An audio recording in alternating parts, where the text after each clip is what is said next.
idol. Tara, samahan nyo ako, magagawa tayo ng merienda.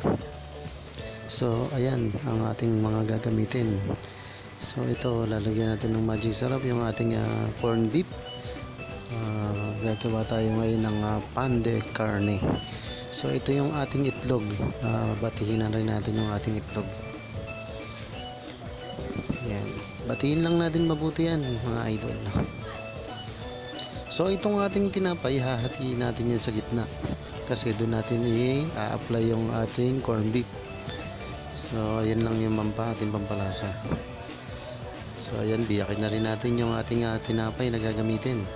Pero mas advisable dito na gamitin natin yung pakabog kung meron kayong, hindi pala pakabog, bali yung matigas, yung crack pandesal kung tawagin. Pero dito sa amin sa Nueva Ecija, ang tawag dyan ay putok pandesal, kasi may putok siya sa ibabaw. Putok yung ano niya, parang crack yung ano niya, yung pinakababaw. Medyo matigas yung pagkatinapay nga. So lalagyan din natin ng harina. So ayan, lalagyan naman natin ng salt yung ating egg. Konti lang naman dahil yung ating corn beef ay medyo malasa naman yan. Yung corn beef na nabibili, yung mga Argentina niya na yan, ay medyo malasa na. So ayan na yung ating egg. Mix lang natin mabuti para lusaw yung ating salt na nilagay. So ito, dito na tayo sa paglalagay ng ating toppings. Toppings ng pinaka parang palaman natin sa ano. Yan.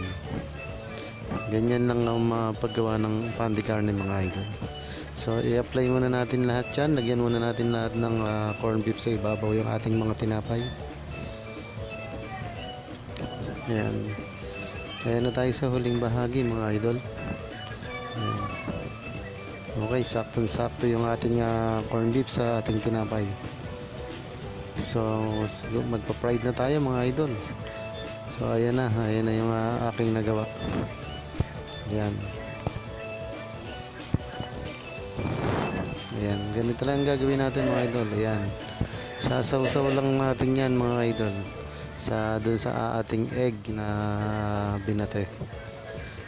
Okay, saw-saw lang natin lahat ng i-fry natin.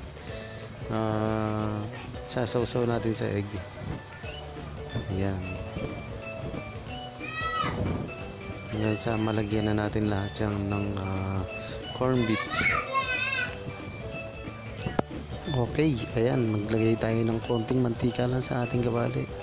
So advice ko lang sa inyo at mas maganda sigurong gamitin natin yung teflon na kawali para mas maganda kahit hindi na tayo maglagay ng mantika, or konting-konti lang talagang mantika ang kailangan. So kasi wala ako nung teflon na mga kawali. Ayan, dyan ko lang ipapry ng kaunti yung ating pan de carne. Mabilis lang maluto mga idol. So pwede rin siyang pang negosyo mga idol.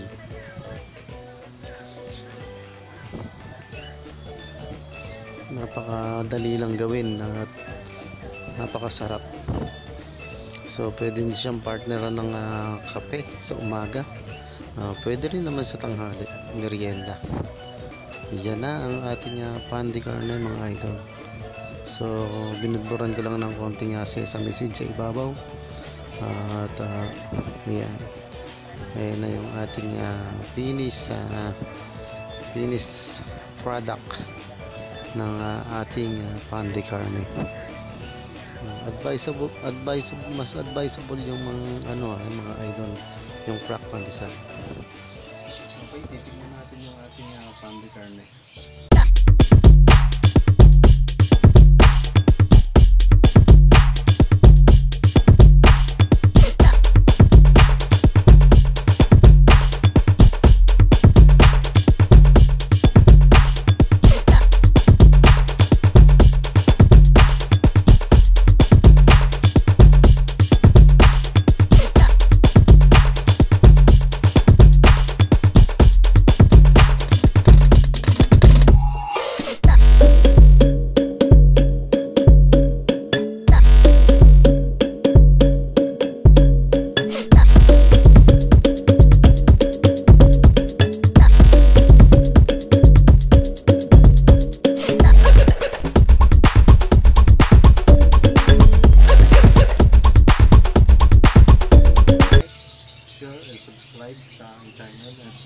pindutin nyo na rin yung notification bell para lagi kayong update sa aking mga video. Maraming salamat mga idol.